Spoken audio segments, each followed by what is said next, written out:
एक बार की बात है, कुछ साइंटिस्ट ने मिलकर के एक बहुत ही इंटरेस्टिंग एक्सपेरिमेंट किया। उन्होंने क्या किया कि एक बहुत बड़ा सा पिंजरा लिया, उसके अंदर 5 बंदरों को रख दिया और वहां पर एक सीढ़ी लगा दी।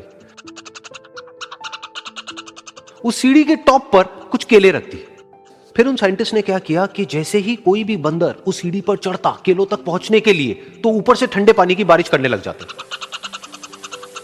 तो जैसे ही वो ठंडा पानी गिरता उस बंदर के ऊपर जो कि सीढ़ी पर चढ़ रहा था, वो फटाफट से नीचे आता तो पानी बंद हो जाता।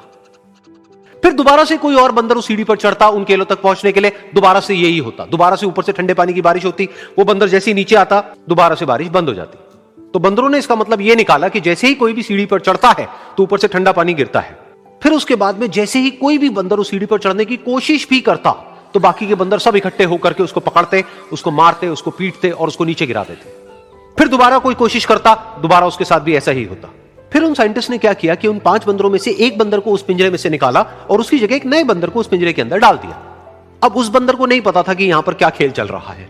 उसको जैसे ही सीढ़ी के ऊपर वो केले नजर आए, वो फटाफट से उस सीढ़ी के ऊपर चढ़ने लगा। अब की बार साइंटिस्ट ने कोई बारिश नहीं करी, लेकिन फिर भी जो बाकी के बंदर थे उन्होंने इसको पकड़ा, सीढ़ी से नीचे उतारा और मारते पीटने लग गए। इस बंदर को समझ नहीं आया कि मेरे को क्यों मारा जा रहा है, तो उसने दोबारा कोशिश करी। जैसे उसने दोबारा कोशिश करी, दोबारा से उन 4 बंदरों ने वही किया। तो अब इस नए बंदर के दिमाग में क्या बैठ गया कि सीढ़ी पर चढ़ना मना है, अगर सीढ़ी पर चढ़ते हैं तो मार पड़ती है। उस सीढ़ी पर चढ़ना क्यों मना है और क्यों मार पड़ती है वो उसको नहीं पता था, बट उसके दिमाग में यह बैठ गया कि इस सीढ़ी पर नहीं चढ़ना है, ना किसी को चढ़ने देना है। फिर दोबारा से उन साइंटिस्ट ने क्या किया कि जो पुराने 4 बंदर थे उसमें से एक बंदर को निकाला और एक नए बंदर को उसी जगह पर डाल दिया। अब इस नए बंदर ने भी वही किया जो इससे पहले वाले ने किया था, यानी कि वो भागता हुआ गया, उस सीढ़ी के ऊपर चढ़ने की कोशिश करी, उन केलों तक पहुंचने की कोशिश करी। बाकी 4 इकट्ठे हो गए और उन्होंने उसको मारा पीटा, सीढ़ी से नीचे गिरा दिया। उसको कुछ समझ नहीं आया, उसने दोबारा कोशिश करी, दोबारा उसके साथ यही हुआ। और अब इस बंदर के दिमाग में भी यही बैठ गया कि सीढ़ी पर चढ़ना मना है और सीढ़ी पर चढ़ने से मार पड़ती है।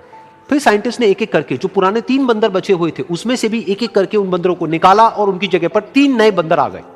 अब ये 5 बंदर नए थे और किसी को भी ये नहीं पता था कि उस सीढ़ी पर चढ़ना मना क्यों है, लेकिन उन सबके दिमाग में बैठा हुआ था कि सीढ़ी पर चढ़ने से मार पड़ती है। तो कोई भी कोशिश नहीं कर रहा था, जबकि अब कोई ठंडे पानी की बारिश भी नहीं हो रही थी।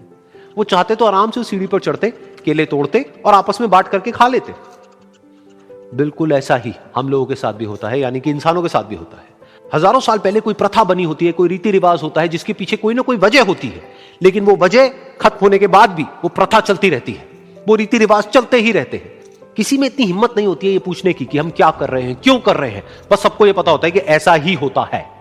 तो वो एक्सपेरिमेंट जिसके बारे में अभी मैंने आप लोगों को बताया, यानी कि वो बंदरों का एक्सपेरिमेंट, उसमें तो बेचारे बंदर हैं, जानवर हैं, उनको नहीं पता है कि क्वेश्चन कैसे पूछते हैं।